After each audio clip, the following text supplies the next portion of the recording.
so in that sense, you know, I was telling someone the other day that Boston refers to itself as the hub. And no one really knows why they refer to itself as the hub.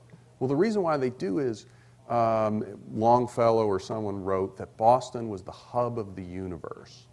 Like, man. Well, people don't walk around there saying, hey, I live in the hub of the universe, I'm the best, you know, the universe revolves around me. But it's kind of an aspirational, you know, we want to be a center of culture and commerce. You know, we need to start thinking of ourselves as that center of culture and commerce, and then, you know, we can say, hey, you ought to be here instead of there. Any other questions? Yeah, about the buses, you touted the Silver Line as something that was going to do great things for the design district.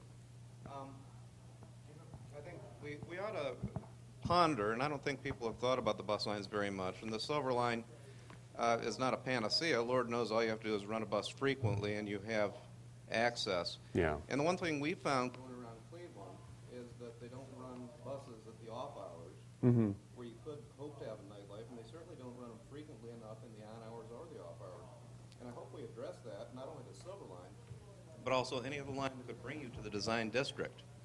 It always amazed me that I could go to Paris and figure out when the bus or the train was coming or what the schedule was.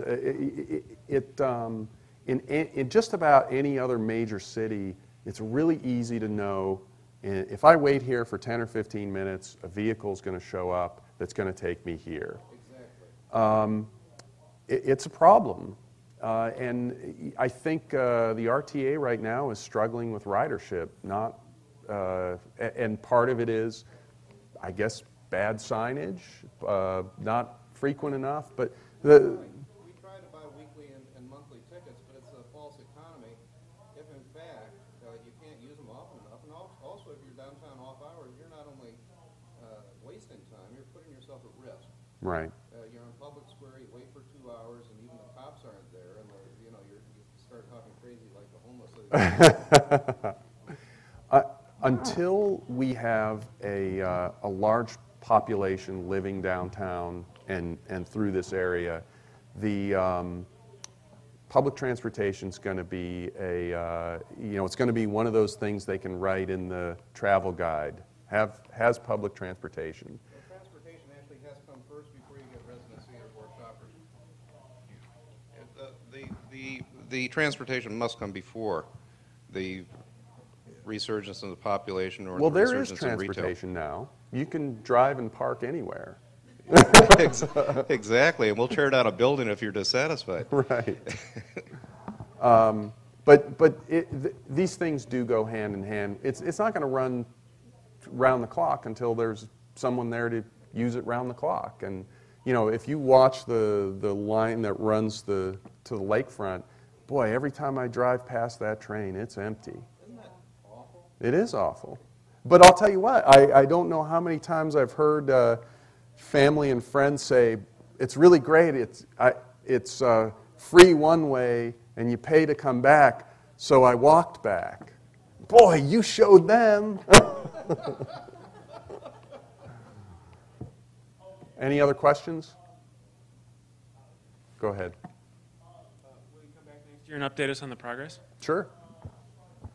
I hope so other people will be here to. They were all concerned about security this year. Okay. If that's all. Did you? Oh, I see a hand back. Oh, go ahead. Did you have What's the plan with the design district?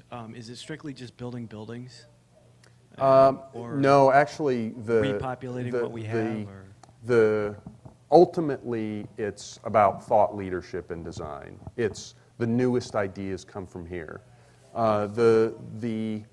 These showrooms are, companies have to be a part of this. If you make the sales function of a company more efficient, they listen. Now, ironically, in a lot of cases, we've gone into companies saying, here's the plan, this will make your sales function more efficient, and a number of presidents of companies have said, yeah, but this helps me attract better talent. I'm out in the middle of nowhere right now. If I have this, then I can attract better talent. So we went in focusing on what we thought was the low-hanging fruit, and actually a lot of companies have picked up that it really is about creating synergies among companies and individuals and industries. It is about taking a leadership position in design and saying, you know, this is an area where we're best at. Do you live downtown? Do I live As well? downtown? No, I live in an inner ring suburb. Okay. When I moved here, my wife and I,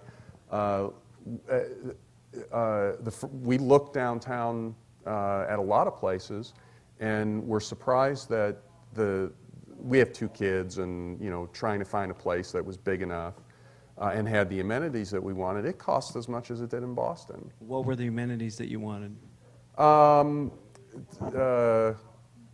Enough bathrooms, windows that sealed, grocery store, things like that. And they were not downtown. No, well, some of those things were, but the prices were similar to than in Boston, and for not having much of a downtown life, not really sure where to send kids to school, it wasn't a real appealing option. Are you near a park? What's that? A park with Am your I? kids? Yes. Mm-hmm. Yeah. Okay. I live in Lakewood. I mean, are there any parks in downtown Cleveland? Open spaces? Some pretty windblown ones. No, not kid-friendly. I mean, I know the Ferrises are familiar with me hearing me say it, but I mean, we're called the Forest City. We have no forest in the city. No, we don't. You know, I'll throw out, this is a tangent. You can shut down a third of all the streets in downtown Cleveland, and you won't affect traffic at all. Yeah. So tear up a third of all the streets in downtown Cleveland and plant trees. Make them, and in fact, put grills and picnic tables, and take a couple of those empty office buildings. Mm-hmm. And I ran the numbers. You could build the. Are there clusters close enough to do that? Are there clusters there to do that? In downtown Cleveland? Yes. Sure, you could probably do it anywhere. Like I said, tear up a third of all the streets and anywhere. Pick a place. The highest rent is usually right up against those parks. Mm-hmm. Say like in New York with Central Right. Park. Yeah. Dan, we could do that if we weren't so dependent on parking, as you pointed out. Again, I don't even think that I don't think that anyone would even notice from a traffic and parking point of view if we did that. There is no traffic in Cleveland. I drive right through town every single day from Lakewood to University Circle, and what people call traffic, oh man, I miss the sense of urgency associated with traffic. There's something happening. There is no traffic We here. had traffic here in the 60s, and that left in the 70s, and then when we came back in the 80s, there was virtually no traffic. And then in the 90s, it got to be less, Right. where you felt like walking into downtown, you were in the Rod Serling flick. Yeah. I like to. That's right. It's really accelerated. Yeah. And when you notice it as one of the first things, it's bad. Yeah. Go ahead. From a design standpoint, do you design beginning and then end of life product? You know, like each of us have a beginning and end. Sure. How about buildings? Do they have a beginning and end? Is Well- there a vision to, I don't know, I'm just throwing out this idea, to start a land reclamation project? Maybe, I don't know, take a look at some of the buildings that we have existing, not all of them, but I don't know, actuarially speaking, say that at certain points we can retire them and reclaim. Sure. Maybe some city in a design sense might be, and would you agree that maybe one city might be ready to do something like that that doesn't have any traffic? One of the things I was about to mention was just for fun, I once took the price of an office building that had just been sold and looked at the cost of the building and cost of build out and figured out that you could You could take one of these 70s office buildings and turn it into 200,000 or 2,000 square foot homes that were about $200,000, and they just happened to be on the 20th floor of a building. And you could never get that in New York, San Francisco, Boston, Chicago, where if we really committed to it being a residential city, we could offer something that no other city could offer in terms of what you got for the price that you paid in an urban area, and then start to build the parks, build the transportation and infrastructure. I'll tell you, companies that are wanting to leave town will be making a round trip.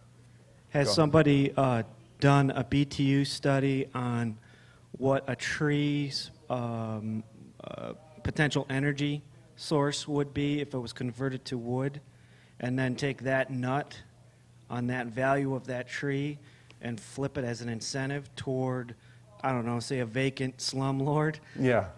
And say, if you knock down that building and you plant such and such trees, we will hang out this nut as an incentive. No, but the more I will trees say, you plant, the more you Right. get back for that building. I don't know if anyone's done that. I do know that E4S, Entrepreneurs for Sustainability, they've done things like they've started to look at old homes as a natural resource in terms of disassembling, taking what are in fact hardwoods, transforming them into new things. So there are some things that have to do with reclamation and recycling that have been looked at. Anything else? At one time, Cleveland had a lot of landscape architects. I mean, Lakeview Cemetery was designed by one, Riverside Cemetery, the park that was by the old municipal stadium. Does the CIA have any kind of program for landscape architects? Or We don't, no. I mean, I just think that there is a history of that here. It would be kind of and we were talking about designing parks again. It seems like a kind of a thing that might be interesting to somebody. I remember a few years ago, Steve Litt from the Plain Dealer wrote an article that this was before Kent located their urban design center in Cleveland, that Cleveland was the largest major city without an architecture program. It took taking the program from Kent and moving it up here to do that. I don't know if CIA is the right school to create a landscape architecture program, but not only do we need an architecture program, but I think you're right, we do need, I mean, the metro parks, it's a model of landscape architecture and, public spaces. My daughter is a runner, and she goes to a lot of different cities and runs in their park systems, and she feels that Cleveland does not, in this region, we really do not promote that to young people. No, we don't. As a lifestyle option. Because Yeah. she says it's by far the best in the country as far as how far you could run, how far you can bike without ever seeing, a lot of traffic. I started my morning this morning at 8:30 in Rocky River Reservation, so. Actually, I want to talk to Gloria. Hi. But we were driving around the other day and just rubbernecking and saying, this is not a bad town. All it needs are a few landscape architects and a lot of gardeners. And actually, one thing you can do right now is you can start with a lot of gardeners, just taking care of what you got and doing some plantings. And this is the city that had beautiful sycamores on the public square and took them down. What are those bushes we have out there? Can anybody tell me what the bushes are? Are they I thought bushes? those were telephone poles. No, they should be blooming in a week or two. But anyway, I just wanted to talk to Gloria, so we're giving this guy a workout here. Any other questions? Well, thank you very much. I'm glad the crowd grew a little bit. I'm still finishing about 40 minutes worth of questions. Oh, okay, good. Thank you.